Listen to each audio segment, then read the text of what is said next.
나이 32살에 얼마 정도 모으면 잘 모은 걸까요? 몸만 건강하면 되지 3천만 원? 1억은 모아야지 등등 많은 의견이 있을 텐데요. 뱅크샐러드라는 자산관리 어플에 등록된 통계로 보면 30대 초반 남성 자산 중위값은 5천만 원에서 1억 사이에 있는 것 같습니다. 근데 이 통계는 중위권일 뿐이기에 통계의 오류가 포함되어 있을 거라고 봅니다. 엄청난 금수저도 포함되어 있어서 평균을 올리기도 했을 테고 자산이 제로라면 이 어플에 자산을 등록하지도 않았겠죠. 누군가는 일을 빨리 시작해서 돈을 많이 모을 수도 있었을 테고 대학 졸업하고 취업 준비하고 막 사회초년생이라면 돈을 못 모을 수도 있었겠죠. 이런 말들을 들으면 상대적으로 박탈감이 들기도 하고 세상의 기준이 높아 보이기만 합니다. 우리는 어떻게 하면 돈을 조금 더 많이 모으고 부자가 되는데 한 발 다가갈 수 있을까요? KB금융그룹에서 나온 23년 한국 부자 보고서에 따르면 자수성가형 부자는 40대에 마련한 종잣돈으로 투자를 통해 부자가 되었다는 사실을 알 수 있었습니다. 그렇다면 30대 이전에는 조금 더 천천히 미래를 준비하고 40대 이상이라면 투자를 준비해봐도 좋을 것입니다. 오늘은 조금은 현실적인 얘기, 저금과 투자에 대해서 얘기해보려고 합니다. 돈을 잘 모으고 투자를 잘하려면 어떻게 해야 할까요? 바로 인간의 본능을 극복해야 합니다. 부자가 되는 것을 가로막는 인간의 본능에 대해서 진화 심리학을 접목해서 얘기해 보도록 하겠습니다.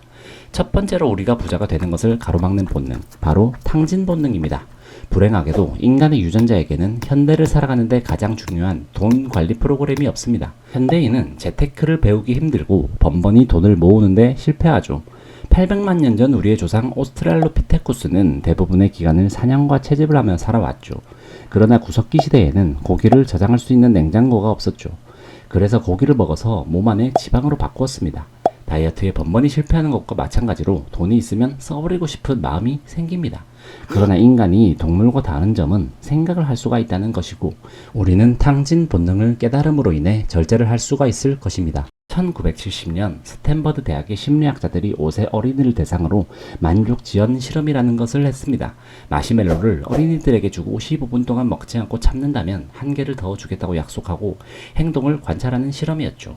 이후 이 실험에서 마시멜로의 유혹을 더 오래 참았던 아이들은 학업 성취도가 더 우수했고 더 성공할 확률이 높았다고 하죠.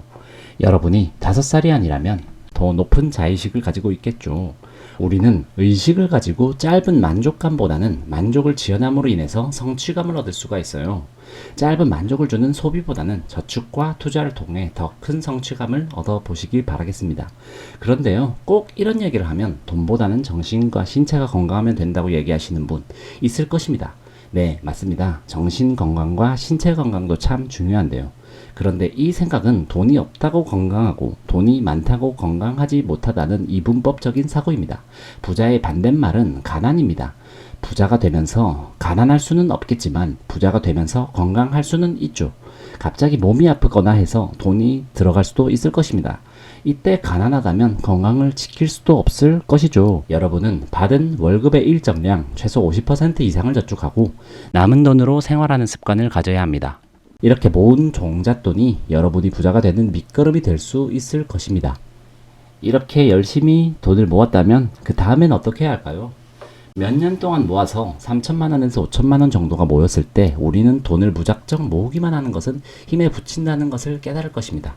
그래서 남들이 좋다고 하는 주식을 따라 사서 손해를 보고 다시는 주식을 하지 않는다라고 다짐할 수도 있겠죠.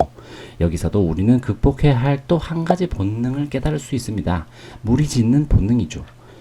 우리의 조상은 현대의 12세 어린아이처럼 몸집이 작았다고 합니다. 그래서 뭉쳐야만 맹수로부터 생존할 수 있었죠. 맹수를 못 보았더라도 동료들이 도망치면 따라 도망쳐야지 생존할 수 있었을 것입니다. 동료들을 따라서 도망치지 않고 주체적으로 행동을 하였다면 맹수의 사냥감이 되어 살아남지도 못했을 것입니다. 현대시대에는 원시시대와 다르게 맹수가 없음에도 불구하고 원시적인 무리짓는 본능을 버리지 못하였습니다. 그러기에 오류를 범하고 딜레마에 빠지죠. 모두가 부자 되기를 꿈꾸지만 성공하는 사람이 많지 않은 이유를 여기서 찾을 수 있습니다. 무릎에서 사고 어깨에서 판다라는 말이 전설처럼 전해지고 있지만 우리는 남들이 좋다고 하는 주식을 따라 사서 물리고 주식이 빠지면 사야지 생각했다가도 위기가 오고 안 좋은 뉴스가 난무하면 투자 자산은 쳐다보지도 않습니다. 고점일 때 팔 걸 하며 껄무새가 됩니다. 사람이 많이 지나다니는 길거리에서 5명이 하늘을 쳐다보면 19%가 동조해 하늘을 바라보고 15명이 하늘을 쳐다보면 40%가 동조한다고 합니다. 이처럼 주체성을 가지기보다는 타인의 행동에 동조하는 것이 우리의 본능입니다. 부자가 되려면 이와 반대로 행동해야 합니다. 주변 사람들의 말에 휘둘리지 말아야 하겠죠. 다수의 편에 서기보다는 혼자가 되는 것이 유리하다는 것입니다. 부자가 된다는 것은 외로운 길일 수 있을 것입니다. 남들과 다르게 판단하고 행동해야 하기 때문입니다. 우선 투자에 대한 공부를 하고요. 여러분만의 소신으로 위기를 기회로 만들어야 합니다. 위기가 왔을 때 가진 종잣돈으로 투자를 한다면 좋은 수익률을 거둘 수 있을 것입니다. 만약 공부를 하고 투자를 했다고 해도 우리의 본능은 계속 우리를 괴롭히죠. 바로 근시안적 본능입니다. 세월을 거듭할수록 우리는 빠르게 결과가 나오는 것을 쫓습니다. 30대의 남자로 일반화를 해보자면 2000년대에 우리는 디아블로나 리니지 같은 성장하는 게임을 즐겼죠. 현실에서 성과가 나기보다는 짧게 성과를 볼 수 있는 게임 세계에 몰입되었던 것입니다. 그리고 약 10년 전에 리그 오브 레전드 같은 단판으로 결판이 나는 게임을 즐겼습니다. 도파민 분비가 더 쉬운 것에 끌렸던 것이죠. 그리고 현재는 유튜브 쇼츠나 인스타그램 릴스 같은 아주 짧고 재밌는 컨텐츠를 줬습니다. 우리는 더 빠르게 결론이 나는 것에 끌리기 마련입니다. 그리고 이것을 재테크에 대입을 해보면 장시간을 기다려서 수익을 얻기보다는 빠르게 대박이 날 수 있는 투자법을 찾죠. 워렌 버핏은 장기간 투자를 해서 돈을 벌었습니다.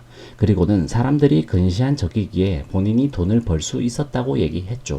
우리가 부자가 되기 위해서는 근시안적인 본능 또한 극복해야 할 것입니다.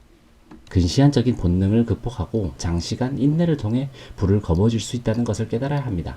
우리는 장기간을 보며 투자할 수 있는 우량주, 부동산에 투자를 하는 것이 좋을 것입니다. 장기간 우상향했던 투자 자산을 확인해 보고 싶으시다면 미국 주식이나 한국 부동산 등을 장기 시계열로 확인시켜 드리겠습니다. 이렇게 부자가 되는데 우리를 가로막는 3가지 본능에 대해서 알아보았는데요. 탕진 본능, 무리짓는 본능, 근시안적 본능입니다. 우리는 월급으로 번 돈을 저축을 우선하여 종잣돈을 마련하고 소신 있는 투자로 재산을 불리고 장기간 보유하여 수익을 최대화한다면 부자의 한 발짝 더 다가설 수 있을 것입니다. 자신의 돈을 모으고 불린 경험담이 있다면 댓글로 공유해 주시면 감사하겠습니다. 시청해 주셔서 감사합니다.